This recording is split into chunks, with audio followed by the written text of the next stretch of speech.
So hello everyone and welcome to the new lecture of FRB 2.0 जिसमें कि आज हम लोग केमिस्ट्री का अपना अगला और आखिरी टॉपिक करेंगे और उसका नाम है carbon and its compound that is carbon और उसके यौगिक। ये आपका हिंदी में माइंड मैप है तो स्क्रीनशॉट ले सकते हैं हिंदी मीडियम वाले स्टूडेंट्स। और बाकी जितने माइंड मैप्स पेंडिंग थे मैंने सारे अपलोड कर दिए आपके जो टेलीग्राम चैनल है वहाँ पे। ओके, तो सबसे पहले स्टार्ट करते हैं कि जो कार्बन है वो प्रेजेंट कितना है। सबसे पहले एटमॉस्फेयर में कितना है यानी वायुमंडल में कितना है, और जो हमारी अर्थ क्रस्ट यानी भूपर्पटी है उसमें कितना है। एटमॉस्फेयर में 0.036% और अर्थ क्रस्ट में 0.025% है।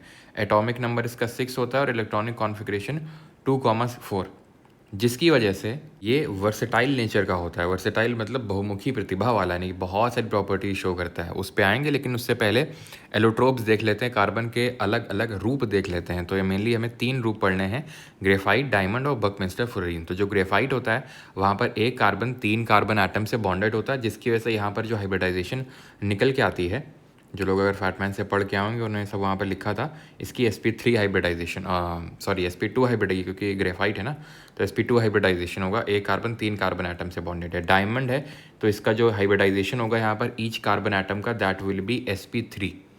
जो ग्रेफाइट है क्योंकि इसका जो स्ट्रक्चर होता है वो 2D और वो भी लेयर्ड स्ट्रक्चर होता है, 2D लेयर्ड स्ट्रक्चर होता है, जिसकी वजह से ये क्या होता है बहुत ही ज़्यादा स्लिपरी नेचर का होता है, जिसकी वजह से इसको लुब्रिकेंट के तौर पे भी यूज़ करते हैं। ठीक है। और ग्रेफाइट जो होता है, भले ये देखो कार्बन है, कार्बन एक नॉन मेटल है, लेकिन फिर भी ये एक गुड कंडक्टर ऑफ इलेक्ट्रिसिटी होता है। अगर मेटल नॉन मेटल चैप्टर को आपने अच्छे से, अगर आपको याद होगा भी तो आपको पता होगा ही, हम लोगों ने वहाँ पर भी देखा था कि being a allotrope of an element of an which is a non metal, it is a good conductor of electricity graphite. तो इसको लुब्रिकेंट के तौर पे यूज़ करते हैं और गुड कंडक्टर होता है इलेक्ट्रिसिटी का। ठीक है, जो हमारी पेंसिल्स वगैरह होती हैं उसमें भी इसको यूज़ करते हैं ग्रेफाइट को। वहीं डायमंड की अगर बात करें कि क्योंकि इसका जो स्ट्रक्चर होता है that is 3D tetrahedral structure, tetrahedral structure, जिसकी वजह से it is the hardest natural substance known. ये हार्डेस्ट नेचुरल सब्सटेंस है डायमंड। यहाँ एक कार्बन 4 कार्बन एटम्स, यानी कोई कार्बन फ्री नहीं है। ग्रेफाइट में फ्री है कार्बन, जिसकी वजह से ये इलेक्ट्रिसिटी को कंडक्ट कर पा रहा है। फिर है हमारा purest form of carbon and that is fluorine और बकमिंस्टर फ्लोरीन, जिसका फॉर्मूला होता है C60। मतलब यहाँ पर कार्बन के 60 एटम्स अरेंज्ड होते हैं एकदम, आप ये बोल लो केज लाइक स्ट्रक्चर में। केज लाइक स्ट्रक्चर यानी कि आप ये बोल सकते हो फुटबॉल शेप का होता है, ये फुटबॉल शेप्ड होता है और केज लाइक स्ट्रक्चर होता है। 3 साइंटिस्ट थे, उनके नाम तो मुझे भी अभी याद नहीं आ रहे हैं, बड़े अजीब टाइप नाम थे। 3 लोग थे जिन्होंने इसको डिस्कवर किया था। अब मैं 3 लोग इसलिए बोल रहा हूँ क्योंकि अगर पेपर में हमसे पूछेगा, ठीक है, तो ऑब्वियसली बात है 3 नाम ही लिख के पूछेगा वो आपसे। वैसे तो ये लिटिल बॉय में अगर आप प्रैक्टिस करेंगे, लिटिल बॉय में होगा ये क्वेश्चन पक्का। ठीक है, तो 3 नाम अगर आपको दिख जाए कि भाई एक एलोट्रोप इसमें से किसने डिस्कवर किया, तो गो विद बकमिंस्टर फ्लोरीन। ठीक है, इसको टोटल एग्जैक्टली, और वो 3 लोग के नाम लिख के ही आपसे पूछेगा वो। ठीक है, बाकी नाम तो नहीं तो मैं होगा तो कमेंट में डाल दूंगा। ठीक है, अभी मुझे याद नहीं आ रहे। वर्सेटाइल नेचर की अगर बात करें, जैसे मैंने बताया आपको, क्योंकि इसमें 4 ही क्या है वैलेंस इलेक्ट्रॉन्स हैं, यानी कि आखिरी शेल में 4 इलेक्ट्रॉन्स हैं, तो ये बड़ा कन्फ्यूजन में होता है। अब 1 2 3 जिसमें होता है तो वो तो मेटल हो जाता है। क्यों? 1 2 3 को लूज़ करना आसान होता है एज़ कम्पेयर टू गेन करना। 5 6 7 के लिए गेन करना आसान होता है एज़ कम्पेयर टू लूज़ करना, क्योंकि हमें ऑक्टेट कंप्लीट करना होता है। ऑक्टेट रूल यही बोलता है, जो कि सिर्फ 2 एलिमेंट के लिए ऑक्टेट रूल नहीं लगता। वो 2 एलिमेंट के नाम आप कमेंट में बताएंगे, उनके लिए डुएट रूल लगता है। अब ये 4 में बेचारा कंफ्यूज रहता है कि भाई लूज़ करें गेन करें, करें तो करें क्या, बोलें तो बोलें क्या। तो फिर ये वर्सेटैलिटी दिखाने लगता है अपनी, जिसमें कि पहली चीज़ है, जो पहली प्रॉपर्टी है दैट इज़ कैटिनेशन, जिसको हिंदी में श्रृंखलन के नाम से जानते हैं, जहाँ पर which is a unique ability of carbon to form bonds with other carbon atom, यानी कि लंबी लंबी लंबी चेन्स बना लेता है खुद के साथ ही।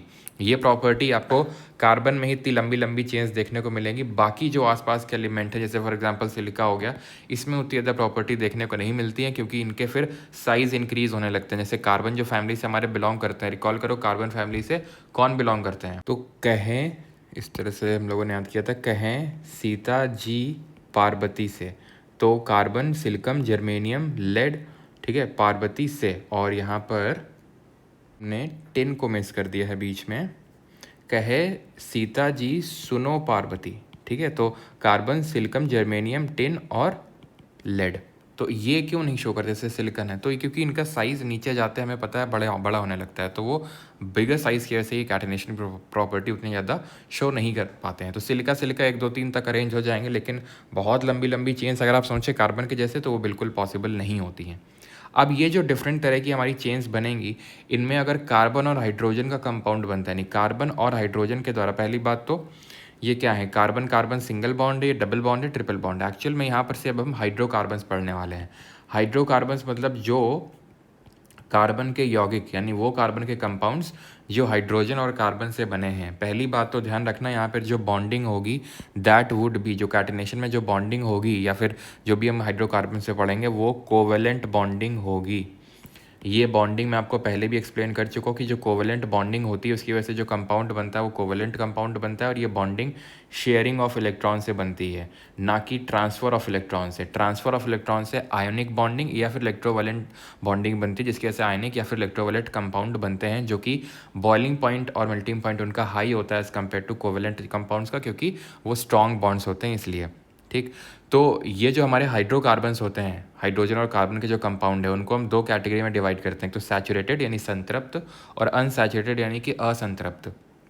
तो जो संतृप्त होते हैं, दैट इज़ जो सैचुरेटेड होते हैं, उसमें सिर्फ हमें सिंगल बॉन्डिंग देखने को मिलती है। अनसैचुरेटेड में हमें डबल और ट्रिपल बॉन्डिंग देखने को मिलती है। जो सिंगल बॉन्डिंग होती है, जो सिंगल बॉन्डेड हाइड्रोकार्बन्स होते हैं, उनको हम एल्केन के नाम से जानते हैं। वहीं पे डबल वालों को एल्कीन और एल्काइन के नाम से जानते हैं। जनरल फॉर्मूला आपको याद रखना है CnH2n+2 CnH2n CnH2n-2। आप अगर फैटमैन में जो लोग पढ़ के आएंगे तो एक जगह पे ये तो लिखा ही हुआ है, लेकिन एक जगह पे फिर लिखा हुआ है कि एल्केन का CnH2n CnH2n-2 एल्कीन का CnH2n-4 एल्काइन का। तो वो सर जो साइक्लिकल कंपाउंड होते हैं ना, साइक्लिकल, उनके लिए लिखा हुआ है।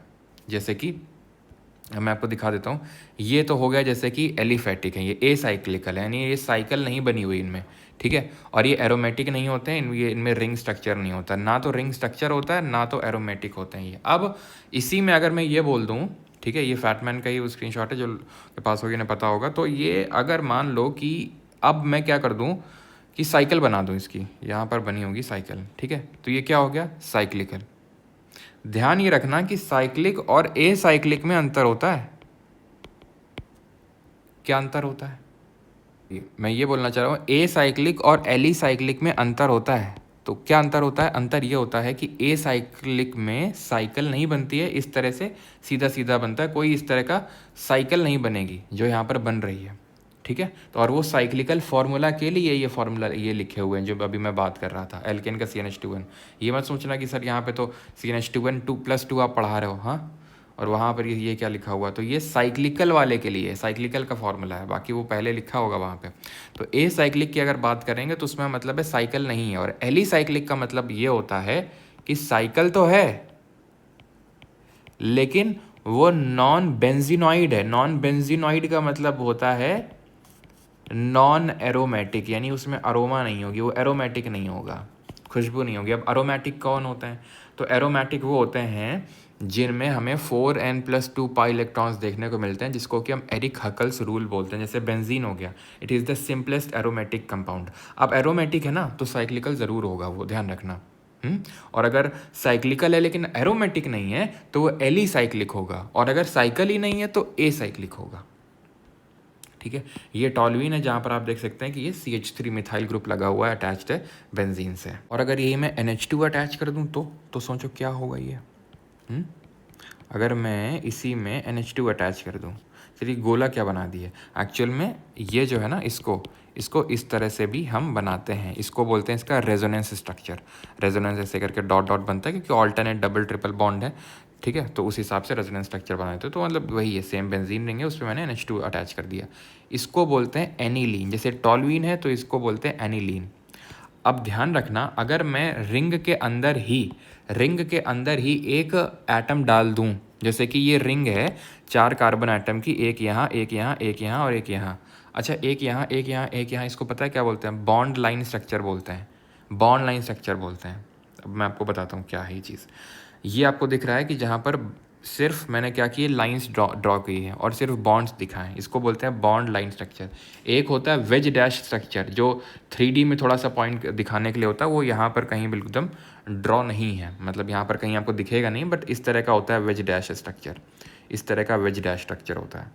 ये आपका फुल स्ट्रक्चरल फॉर्मूला हो जाता है, ये जो खोल के लिखा जाता है एकदम CH जैसे प्रोपेन लिखा हुआ है, ये उसको बोलेंगे फुल स्ट्रक्चरल फॉर्मूला। अगर इसको मैं कंडेंस कर दूँ, जैसे ये CH3 है, देन उसके बाद CH2 है, देन CH3 है, तो इसको बोलते हैं condensed structure, condensed full structural formula. और ये हो जाता है आपका तो बॉन्ड लाइन हो जाता है, या फिर इसी को स्केलेटल स्ट्रक्चर बोल देते हैं, स्केलेटल स्ट्रक्चर भी इसी को बोल देते हैं। वेज डैश इनसे भी अलग होता है, जो यहाँ पर मैंने आपको बताया कुछ इस तरह से ड्रॉ किया जाता है उसको, ठीक है, वेज डैश होता है वो। तो आई होप ये चीज़ आपको समझ में आई। इंपॉर्टेंट वाले हैं, हेट्रोसाइक्लिक कंपाउंड देख लेंगे कि हेट्रोसाइक्लिक का मतलब है कि हमने एक कार्बन को हटा के उसकी जगह, कार्बन की जगह कोई और एलिमेंट को और वहाँ पर रिप्लेस कर दिया। जैसे यहाँ ऑक्सीजन को डाल दिया फ्यूरेन, यहाँ सल्फर को डाल दिया थायोफिन, यहाँ नाइट्रोजन को डाल दिया पाइरोल, ठीक है। पिरिडीन क्या है, नाइट्रोजन को डाल दिया। अब जैसे ये बेंजीन था तो यहाँ पर बस नाइट्रोजन डाला तो मैंने क्या बना दिया, ये पिरिडीन बना दिया। लेकिन अगर अलग से NH2 अटैच कर दूंगा कार्बन के साथ तो वो एनिलीन होगा। ये हीट्रोसाइक्लिक नहीं है। ये हीट्रोसाइक्लिक का मतलब है साइकिल के अंदर आपने किसी एलिमेंट को, कार्बन को हटा के किसी और एलिमेंट को डाल दिया। पिरिडीन, पिरिमिडीन, ठीक है, जो है इमिडाजोल है ये आपका, और ये ऑक्साडायाजोल है। ये बहुत इंपॉर्टेंट है, ध्यान रखिएगा इसको। और यहाँ पर वो नहीं है क्या, नैप्थलीन, जैसे ये है ना आइसोक्यूनोलिन, तो बस पूरा यही स्ट्रक्चर है। बस यहाँ से अगर तुम नाइट्रोजन हटा दो, अगर इसको मैं ऐसे लिख सकता हूँ, ठीक है, इस तरह से, तो ये आपकी नैप्थलीन बन गई। दिस इज़ योर नैप्थलीन, जो कि कैसा होता है, सबलाइम नेचर का होता है, अगर याद हो आपको, है ना, डायरेक्ट सॉलिड से गैस में कन्वर्जन होता है। खैर बैक टू हेयर, तो वर्सेटिलिटी हम समझ गए। अब आते हैं इसकी डिफरेंट और हाँ एक चीज़ और, एंड दैट इज़ जो यहाँ लिखी हुई है कि जो सैचुरेटेड हाइड्रो कंपाउंड्स होते हैं, जो सैचुरेटेड हाइड्रोकार्बन्स होते हैं, ये क्लियर ब्लू फ्लेम में बर्न करते हैं, क्लियर ब्लू फ्लेम में बर्न करते हैं। येलो मतलब थोड़ा सा सूट मतलब होता है काला काला। अगर आपने देखा हो घर में जो गैस चूल्हा होता है, जब बर्न करते हैं तो तवे के नीचे अगर काला काला हो जाए, मतलब उसका, क्योंकि जो हमारे घर में जो सिलेंडर होते हैं LPG गैस सिलेंडर, उसमें भरा होता है एल्केन, मेनली ब्यूटेन होती है, ब्यूटेन के अलावा प्रोपेन भी होती है, तो है तो सैचुरेटेड। क्यों सैचुरेटेड है, क्योंकि यार एन हम शब्द का इस्तेमाल कर रहे हैं, और एन का मतलब होता है एल्केन, जहाँ पर सिर्फ सिंगल बॉन्ड है। तो ब्यूटेन प्रोपेन ही होती है, यानी कि वो तो क्लियर सैचुरेटेड है, यानी क्लियर ब्लू फ्लेम से बर्न होना चाहिए, संतृप्त है पूरी तरीके से। लेकिन अगर आपके वो जो छेद होते हैं उसमें गैस चूल्हे में, अगर वो ढंग से मतलब खुले नहीं होंगे, ब्लॉकेड होगा, उसमें ब्लॉकेज होगा, तो फिर वो इनकम्प्लीट कंबशन होगा, देन वो सूट देगा। लेकिन वैसे क्लियर ब्लू फ्लेम में बर्न करता है, आपको पता है एकदम ब्लू फ्लेम निकल के आती है। लेकिन जो अनसैचुरेटेड, जो असंतृप्त होते हैं, अनसैचुरेटेड में आते हैं डबल बॉन्ड वाले एल्कीन, ट्रिपल बॉन्ड वाले एल्काइन। ध्यान रखना, सिंगल बॉन्ड जो होता है हमेशा एक सिग्मा होता है, डबल में एक सिग्मा एक पाई होता है, और ट्रिपल में एक सिग्मा और दो पाई होते हैं आपके, ध्यान रखना, ठीक है। तो अनसैचुरेटेड जो बर्न करते हैं वो येलो सूटी फ्लेम से बर्न करते हैं, येलो सूटी फ्लेम होती है। ये बात समझ में आई आपको, ठीक है। तो ये एल्केन एल्कीन एल्काइन के जनरल फॉर्मूले हैं, वो जो था अभी दिखाया था दैट वाज फॉर साइक्लिक वाला चीज़, है ना। केमिकल प्रॉपर्टीज़ पे आते हैं अभी। तो कंबशन करवाते हैं तो ये मतलब एक्सोथर्मिक नेचर होती है, यानी कि ऊष्मा छेपी अभिक्रिया होती है जहाँ पर हीट निकलती है। ऑक्सीडेशन करवाया हमने, ऑक्सीडेशन करवाते हैं in the presence of strong oxidizing agent, जैसे कि एल्कलाइन केमिनोफोर, यानी जो पोटेशियम परमैंगनेट है, और ये है potassium dichromate that is K2Cr2O7। ये बहुत ही पावरफुल स्ट्रॉन्ग ऑक्सीडाइजिंग एजेंट है, इनमें से किसी एक को लिया जाता है। और ये क्या होता है, ये जैसे अल्कोहल को, ये वैसे तो अभी हम डिफरेंट रिएक्शंस पढ़ेंगे, ठीक है। एथनॉल एक तरह का अल्कोहल है, तो ये क्या कर देता है, इसको एसिड में बदल देता है। जैसे यहाँ पर ये एडिशन रिएक्शन है, जहाँ पर अनसैचुरेटेड हाइड्रोकार्बन, अनसैचुरेटेड क्यों है, क्योंकि यहाँ डबल बॉन्ड है, ठीक है। इसको अब एडिशन, किसका एडिशन करवा रहे हैं, हाइड्रोजन का, किसके प्रेजेंस में, ये कैटलिस्ट है, निकल और पैलेडियम। कैटलिस्ट वो होते हैं जो रिएक्शन को स्पीडन अप करते हैं, फास्ट करते हैं। तो निकल और पैलेडियम को लेते हैं, जिसके प्रेजेंस में हाइड्रोजन ऐड हो जाता है यहाँ पर, और ये डबल बॉन्ड हट जाता है, यहाँ पर हाइड्रोजन अटैच हो जाता है, एक इसके साथ एक इसके साथ अटैच हो गया, सैचुरेट बन गया। जो हमारा ध्यान रखना, जो एनिमल एसिड, हाँ लिखा तो एनिमल जो फैट होता है वो आपका जो सैचुरेटेड होता है, अनहेल्दी होता है। जो आपका वेजिटेबल ऑयल होता है वो अनसैचुरेटेड होता है, और थोड़ा सा जनरली हेल्दियर साइड में होता है। सब्स्टिट्यूशन रिएक्शन होता है जहाँ पर, जैसे कि फॉर एग्जांपल हमने क्लोरीन को ऐड कर दिया सनलाइट के प्रेजेंस में, तो ये क्लोरीन क्या करेगा, एक क्लोरीन एक हाइड्रोजन को डिस्प्लेस करेगा, हटाएगा, CH3Cl बनाएगा, क्लोरोमीथेन। देन डाइक्लोरोमीथेन बनेगी, देन ट्राइक्लोरोमीथेन बनेगी। इसी ट्राइक्लोरोमीथेन को ही क्लोरोफॉर्म बोलते हैं, इसी को ही क्लोरोफॉर्म बोलते हैं। एंड देन अगर और रिएक्शन करवाएंगे तो कार्बन टेट्राक्लोराइड बन जाएगा, CCl4। ओके अब आते हैं नॉमेनक्लेचर, किस तरह से हम हाइड्रोकार्बन्स का करते हैं वो थोड़ा सा समझते हैं। तो एल्केन, एल्कीन, अल्काइन किसको बोलते हैं, ये बात आपको समझ में आ गई। अब होता क्या है कि जब हम नेमिंग करते हैं तो सबसे पहले तो सबसे पहली बात तो ये जो हम यहाँ पर देख रहे हैं चार्ट, ये फंक्शनल ग्रुप का है। होता क्या है, होता ये है कि जैसे फॉर एग्जांपल ये मैंने लिखा है CH3 CH2 CH3, जो अभी हमने देखा था, ये क्या है, ये आपका कंडेंस स्ट्रक्चर और इसका नाम है प्रोपेन। प्रोपेन क्यों है, क्योंकि यहाँ 3 कार्बन है, तो 3 कार्बन के लिए हम प्रोप प्रीफिक्स का यूज़ करते हैं। ये तो आई थिंक आपको पता होगा कि मिथ 1 कार्बन के लिए यूज़ होता है, इथ 2 कार्बन के लिए, प्रॉप 3 कार्बन के लिए। प्रीफिक्स की बात हो रही है सिर्फ अभी ये। ब्यूट 4 के लिए, पेंट आपके 5 के लिए, हेक्सा 6 के लिए, ठीक है, हेप्टा 7 के लिए, ऑक्टा 8 के लिए, नोना 9 के लिए, डेका 10 के लिए, ठीक है। इसी तरह से एक आइकोसेन होता है, ठीक है, आइकोसेन, उसको यूज़ करते हैं कितने के लिए पता है, आइकोसेन 20 कार्बन के लिए। डू डेकेन किसके लिए, क्योंकि डेकेन तो ऑक्टेन, नॉनेन, डेकेन, डेकेन मतलब 10 कार्बन, डू डेकेन मतलब 2 डेकेन, 2 डेकेन मतलब 10 + 2 यानी 12 कार्बन के लिए यूज़ करते हैं। अब इसका फॉर्मूला अगर मैं लिखना चाहूँ तो लिख सकता हूँ C20, क्योंकि कार्बन 20 होंगे और क्योंकि एल्केन है तो CnH2n+2 होता है, तो इसमें डबल करके 2 ऐड कर दो तो 42 हो जाएगा, ठीक है। तो ये चीज़ समझ में आई कि भाई प्रीफिक्स ऐसे यूज़ करते हैं। देन अब मैं क्या करूँ, एक जैसे यहाँ पर नहीं कर रहे थे, यहाँ पर हमने क्या किया था, एक हाइड्रोजन हटा के क्लोरीन ऐड किया, तो अब इसकी जो प्रॉपर्टी थी मेथेन थी। हमने पढ़ा था कि भाई ये अभी नहीं पढ़ा, अच्छा ठीक है, ज्योग्राफी में पढ़ेंगे कि जब मिनरल्स पढ़ाऊँगा मैं तो वहाँ पर बताऊँगा कि नेचुरल गैस का प्राइमरी कंपोनेंट होता है ये मेथेन।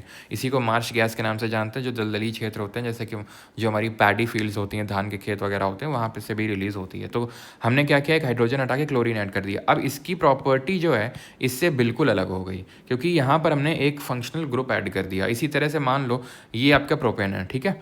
अब यहाँ मैं क्या करूँ, कुछ भी ऐसे रिएक्शन करवा के और ये हाइड्रोजन हटा दूँ और यहाँ पर ये CH2OH, यहाँ पर मैंने OH ऐड कर दिया। अब ये पता है ये अल्कोहल बन गया, बधाई हो आप इसको पी के टल्ली हो सकते हैं आप, ठीक है, ये एथेनॉल बन गई है। तो क्या हुआ कि फंक्शनल ग्रुप चेंज होते ही प्रॉपर्टी चेंज हो जाती है। लेकिन ऐसा नहीं कि अब मैं इसमें मान लो कि एक और CH3 CH2 एक और कार्बन ऐड कर दूँ तो इसकी प्रॉपर्टी चेंज हो जाएगी, नहीं। प्रॉपर्टी जो है, केमिकल प्रॉपर्टी फंक्शनल ग्रुप पे डिपेंड करती है। फंक्शनल ग्रुप सेम है, केमिकल प्रॉपर्टी चेंज होगी, बाकी फिजिकल प्रॉपर्टी चेंज हो सकते हैं कि भाई हाँ अब आपने कार्बन और ऐड कर दिया तो बॉइलिंग पॉइंट बढ़ गया। बॉइलिंग पॉइंट से एक चीज़ याद आई, अगर इन तीनों को कंपेयर करवा ले कभी कि इन तीनों में से एल्केन, एल्कीन, अल्काइन में किसका बॉइलिंग पॉइंट हाई होगा, तो इसका, देन इसका सबसे कम होगा। ऐसे याद करो, 3 बॉन्ड तोड़ने में ज़्यादा दिक्कत आएगी, देन 2, देन 1 में, तो इसका हाई BPMP होगा, इसका थोड़ा लो और इसका लोवेस्ट होगा, ओके। तो ये फंक्शनल ग्रुप हैं जो आपको पता होना चाहिए, जैसे कि हेलाइट्स होते हैं, जो हेलोजेंस होते हैं। हेलोजेंस मतलब 17 ग्रुप के जो एलिमेंट होते हैं जिनकी वैलेंसी कितनी होती है, याद करो, -1 होती है, बिकॉज इन्हें 1 इलेक्ट्रॉन की नीड होती है। Fluorine, chlorine, bromine, iodine. अब याद करो इनमें से किसकी इलेक्ट्रोनेगेटिविटी मैंने आपको हाईएस्ट बताई थी और किसकी इलेक्ट्रॉन गेन एंथैल्पी आपको सबसे हाईएस्ट बताई थी। तो फ्लोरीन, क्लोरीन, ब्रोमीन, आयोडीन, तो इनके लिए हम हेलो वर्ड का यूज़ करते हैं। हेलो कैसे, रुक जाओ भी, ठीक है, थोड़ा सा पॉज करना इसमें, मैं अभी बताऊंगा, पहले ये खत्म करने दो। अल्कोहल OH, ठीक है, अल्कोहल के लिए फंक्शनल ग्रुप OH होता है। जैसे अभी मैंने OH लगाया तो अल्कोहल बन गया था। Aldehyde CHO, ketone C double bond O, nitrile C triple bond N, ether ROR, यानी कि ऑक्सीजन लगा है, 2 एल्काइल ग्रुप के बीच में ऑक्सीजन लगा हुआ है। ध्यान रखना, 2 एल्काइल ग्रुप के बीच में ऑक्सीजन लगा हुआ है, उसको बोलते हैं ईथर, ठीक। ईथर को ईस्टर से कंफ्यूज नहीं करना, ईस्टर है COOR, कार्बोक्सिलिक एसिड है COOH। इन सब के लिए हम सफिक्स का यूज़ करते हैं, लेकिन ये हेलोजन वाले के लिए सफिक्स का ना यूज़ करके प्रीफिक्स यूज़ करते हैं। मतलब सर, मतलब ये है कि जैसे मैंने इसको बोलूँगा प्रोपेन ऑल, लास्ट में क्योंकि जोड़ा ऑल, लास्ट में जोड़ा ऑल, इसलिए लास्ट में मतलब सफिक्स, पहले मतलब प्रीफिक्स। अब जैसे यहाँ CHO जोड़ देता हूँ, मैं बोलता प्रोपेन अल, अगर मैं CHO जोड़ता, अल लास्ट में जोड़ा। लेकिन अगर मैं इसी में अगर मैं क्लोरीन जोड़ दूँ, पता है, CH3 CH2 CH2 Cl कर दूँ, तो इसको क्या बोलेंगे, प्रोपेन क्लोर, ऐसा नहीं बोलेंगे ना, क्लोरोप्रोपेन बोलेंगे। यानी कि हम जब अगर कोई हेलोजन जोड़ते हैं तो हेलो वर्ड से शुरू करते हैं, ना कि ख़त्म करते हैं, बस सिंपल सी चीज़ है। क्लियर हो गई। होमोलॉगस सीरीज़ क्या होती है, और एक होमोलॉगस पहले सीरीज़ देखते हैं। होमोलॉगस सीरीज़ होती है कंसिस्ट ऑफ 1 फंक्शनल ग्रुप, यानी फंक्शनल ग्रुप सब कुछ सेम रहेगा, बस बस वो जो फॉर्मूला है वो डिफर करेगा CH2 से. It would differ by CH2 unit, not CH2 unit and mass by 40 unit. मतलब ये CH4 है, इसमें CH2 जोड़ दूंगा तो कितना हो जाएगा C2H6, इसमें CH2 जोड़ दूंगा तो कितना हो जाएगा C3H8, इसमें CH2 जोड़ दूंगा तो कितना हो जाएगा C4H10. तो they are differing by CH2. अब इसका मोलर मास कितना होता है, कार्बन का atomic number 6, molar atomic mass 12, और इसका 1 क्योंकि 2 है ये, तो 12 + 2 14, तो 14 मोलर मास से डिफर करेंगे. इतनी चीज़ क्लियर हो गई. फंक्शनल ग्रुप सेम रहेगा यार, ठीक है, फंक्शनल ग्रुप सेम रहेगा, ये चीज़ ध्यान रखनी है. अब जब भी हम फॉर्मूला लिखते हैं तो जो हम सबसे लॉन्गेस्ट चेन लेते हैं, ठीक है, हमें सबसे लॉन्गेस्ट चेन लेनी पड़ती है फॉर्मूला लिखते वक्त, उसको बोला जाता है रूट. रूट बोला जाता है उसको, जैसे कि CH3 CH2 CH2 CH2 CH3 और यहाँ पर है CH3. ठीक, अब 1 2 3 4 5 और 4, तो यहाँ जाने में 4 कार्बन आ रहे हैं, यहाँ जाने में 5 कार्बन आ रहे हैं. तो मैं ये पकड़ूंगा, क्या मैं पकड़ूंगा इसको, 1 2 3 4 5, मैं नाम दूंगा इसको 3 मिथाइल और पेंटेन. ठीक, 3 मिथाइल पेंटेन. ठीक है, ये चीज़ क्लियर हुई. एक सेकेंड रुकना आप. ठीक, अब मैं क्या करता हूँ, एक सेकेंड रुकना. अब मैं क्या करता हूँ ना, अब मैं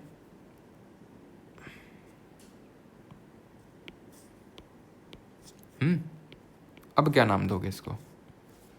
अब तो बोलोगे सर अभी भी तो यही लंबी होगी, अब तो और लंबी कर दी. हाँ हो गई, लेकिन 1 2 3 4 5 6, तो मतलब 4 मिथाइल हेक्सेन हो जाएगा क्योंकि 6 कार्बन है. गलत. क्यों, 1 2 3 4 5 6, इसमें कोई दिक्कत नहीं, रूट आपने सही पकड़ा है, लंबी चेन पकड़ी है.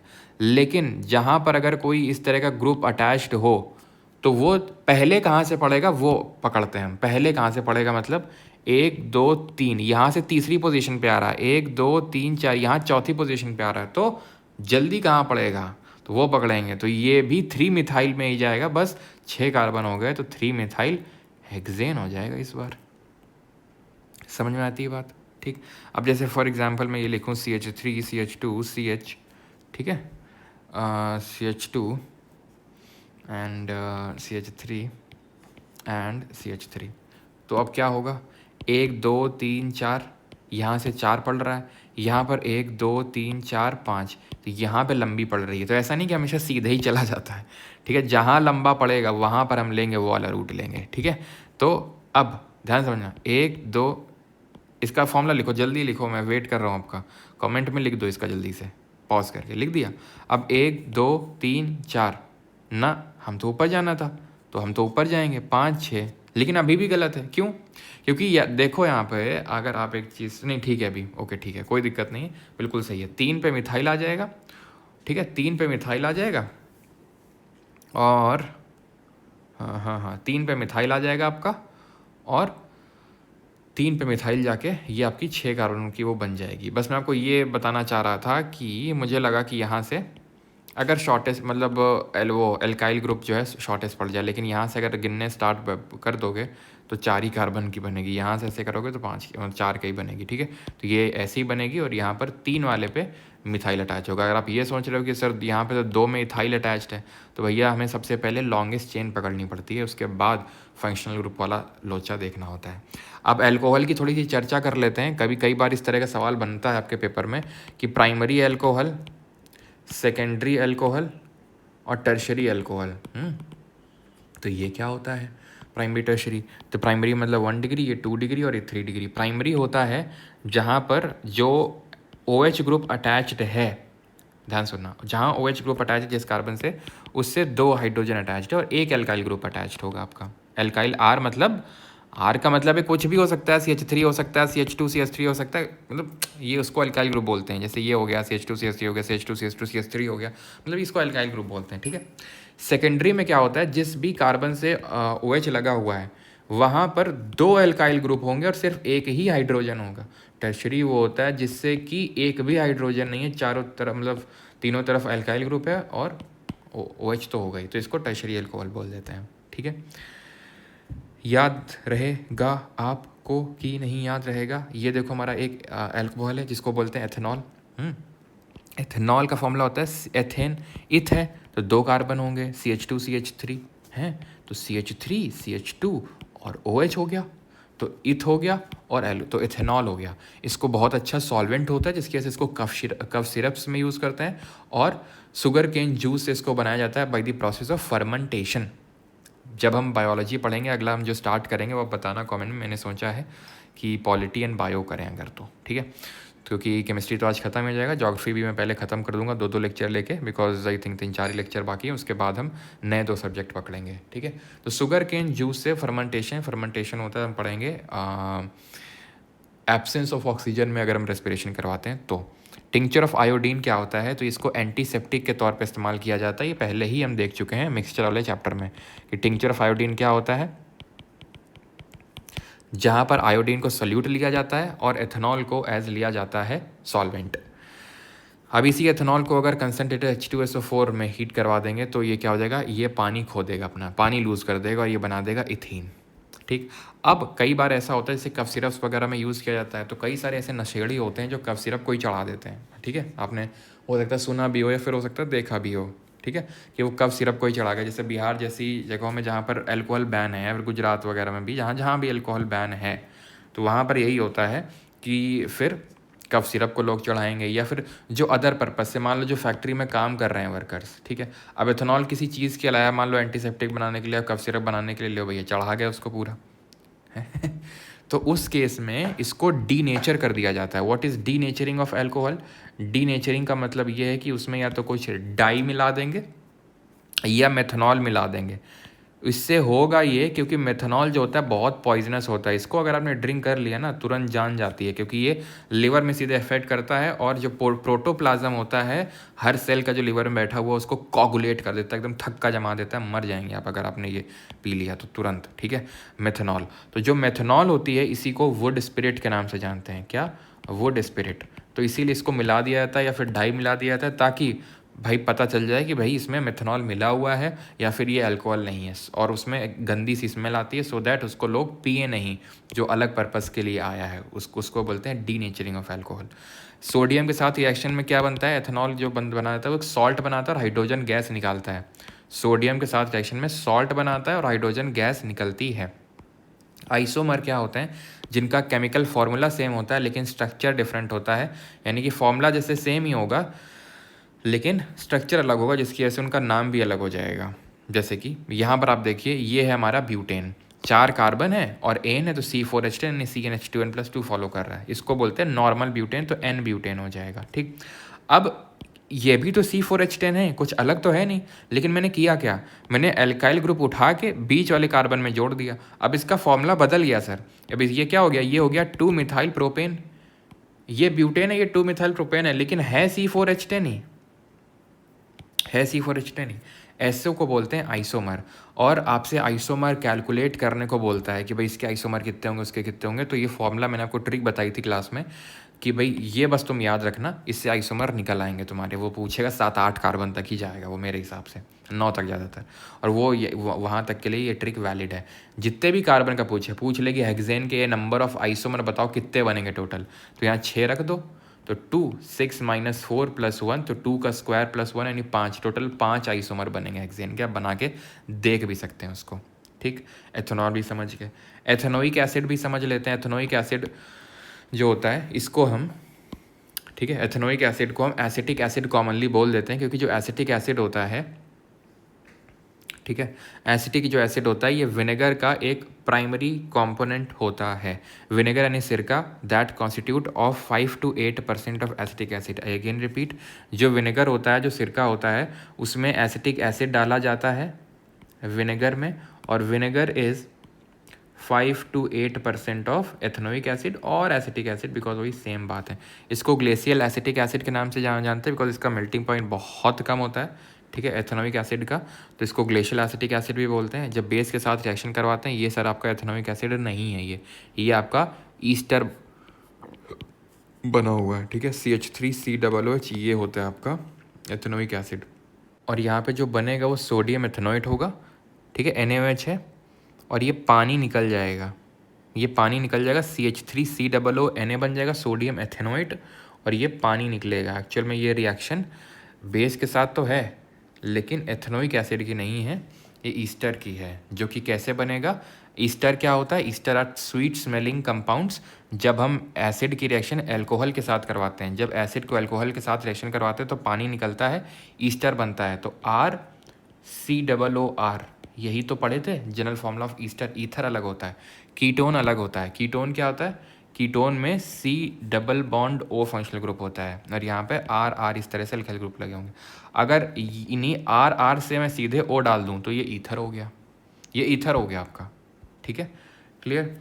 डिटर्जेंट, और ये इस पे आ जाते हैं सोप पे, सोप एंड डिटर्जेंट। तो एक्चुअल में जो अभी ईस्टर हमें मिला एसिटिक एसिड और इथेनॉल की रिएक्शन करवाने से, अगर इसको sodium hydroxide which is an alkali, alkali क्या होते हैं, वो बेस जो पानी में घुल जाते हैं, तो इसमें क्या होता है, एक तो हमें सोडियम एथेनोएट मिलेगा प्लस यहाँ पर अल्कोहल निकल जाएगा। इसको हम यूज़ करते हैं, इसी को सपोनिफिकेशन रिएक्शन बोलते हैं, because water soaps are sodium और potassium salts of long chain carboxylic acid. Sodium और पोटेशियम भी आप ले सकते थे यहाँ पर, पोटेशियम हाइड्रोक्साइड, इसको क्या बोलते हैं, कॉस्टिक सोडा बोलते हैं। ठीक है, KOH ले लेते हैं, इसको कॉस्टिक पोटैश बोलते हैं। तो यहाँ पर वो CH3COO के तो बन जाता है। तो सोडियम और potassium salts of long chain carboxylic acids, ये होते हैं आपके सोप। ठीक, सोप आपके वर्क नहीं करते हैं हार्ड वाटर और एसिडिक कंडीशन में, क्योंकि यहाँ पर स्कम बन जाता है। क्या बन जाता है, स्कम। सपोनिफिकेशन क्या करते हैं, ये पूरी रिएक्शन होती है जिसमें कि मिसेल का फॉर्मेशन होता है। मिसेल के फॉर्मेशन के थ्रू ये जो सोप्स होते हैं अपना क्लींजिंग एजेंट दिखाते हैं, यानी कि चीज़ों को साफ करते हैं, जिसमें कि एक होता है हाइड्रोफिलिक एंड हाइड्रोफिलिक, जो पानी से अटैच्ड होता है, हाइड्रोफिलिक बोलते हैं, और एक होता है हाइड्रोफोबिक, जो पानी से दूर होता है, वो जो ऑयल डर्ट ग्रीस होती है उससे अटैच हो जाता है। वो जो पूरा स्ट्रक्चर बनता है, स्ट्रक्चर जो निकल के आता है कुछ इस तरह से, ये ऑयल डर्ट एंड ग्रीस मान लो, इस तरह से, रुक जाओ, इसको ऑयल डर्ट एंड ग्रीस मान लो। ठीक, अब इसमें क्या होगा, इस तरह से स्ट्रक्चर बनेगा, इस तरह से। ठीक, हाइड्रोफोबिक टेल होगी और एक हाइड्रोफिलिक होगी। ये क्या है, हाइड्रोफिलिक होगी। क्यों, क्योंकि ये पानी से अटैच्ड होगा। ये साइड जो है, मैं जो ब्लू से ड्रॉ कर रहा हूँ, ये ऑयल है ना सेंटर में जो ऑरेंज से, इसको बोलेंगे क्या, हाइड्रोफोबिक। पानी से डर रहा है लेकिन ऑयल के पास बैठा हुआ है। ठीक है, तो इस तरह से ये मिसल स्ट्रक्चर को मिसल बोलते हैं। तो हार्ड वाटर क्या होता है, वो वाटर जिसमें सोडियम मैग्नीशियम इसके सॉल्ट प्रेजेंट हो। सोडियम मैग्नीशियम जो प्रेजेंट होता है, मैग्नीशियम कैल्शियम मेनली, तो उसको हार्ड वाटर बोल देते हैं। इसको हैवी वाटर से कंफ्यूज मत कर बैठना। हैवी वाटर होता है जिसमें कि हम हाइड्रोजन को जो आइसोटोप होता है ड्यूटेरियम, उसको लेते हैं, जिसको कि हम कहाँ पर यूज़ करते हैं, हैवी वाटर को हम यूज़ करते हैं न्यूक्लियर रिएक्टर्स में एज आ कूलेंट के तौर पर यूज़ करते हैं हैवी वाटर को। क्लियर है। और अच्छा, ग्रेफाइट की अगर बात आई है यहाँ पर कूलेंट की और न्यूक्लियर रिएक्टर की, तो ग्रेफाइट को ध्यान रखना, इसको कहाँ मैंने बताया था न्यूक्लियर रिएक्टर में कहाँ यूज़ होता है। तो ग्रेफाइट का यूज़ होता है कहाँ पर, एज अ मॉडरेटर के तौर पे यूज़ होता है ग्रेफाइट का न्यूक्लियर रिएक्टर्स में। तो ये हार्ड वाटर और एसिडिक कंडीशन में वर्क नहीं करता, लेकिन डिटर्जेंट हार्ड वाटर और एसिडिक कंडीशन में भी काम कर जाता है। तो जहाँ पर चीज़ें साबुन से साफ़ नहीं होती तो हम डिटर्जेंट का इस्तेमाल करते हैं। इससे डिटर्जेंट क्या होते हैं, सोडियम और potassium salt of long chain sulphonic acid, वहाँ पर वो कार्बोक्सिलिक एसिड थे, यहाँ सल्फोनिक एसिड के सॉल्ट होते हैं। ठीक है, दोनों में काम करता है और डिज़ोल्व जल्दी हो जाता है एज़ कम्पेयर टू सोप। ख़त्म हो गया हमारा ये चैप्टर। ठीक है, अब आपको क्या करना है आपको पता है, लिटिल बॉय के पास जाना है, क्वेश्चंस लगाने हैं लेवल 1 लेवल 2 के, कमेंट बताना है कितना स्कोर किया, and finally we are done with the chemistry. Comment करके बताइए कि आपको कैसा क्या लगा। ठीक है, केमिस्ट्री पूरा हमारा कंप्लीट हो चुका है। अब बस हम ज्योग्राफी के जो लेक्चर्स बचे हैं उनको पहले ख़त्म करेंगे, उसके बाद हम 2 नए सब्जेक्ट को उठाएंगे। वो क्या होने चाहिए वो आप कमेंट सेक्शन में बता सकते हैं। थैंक यू, धन्यवाद।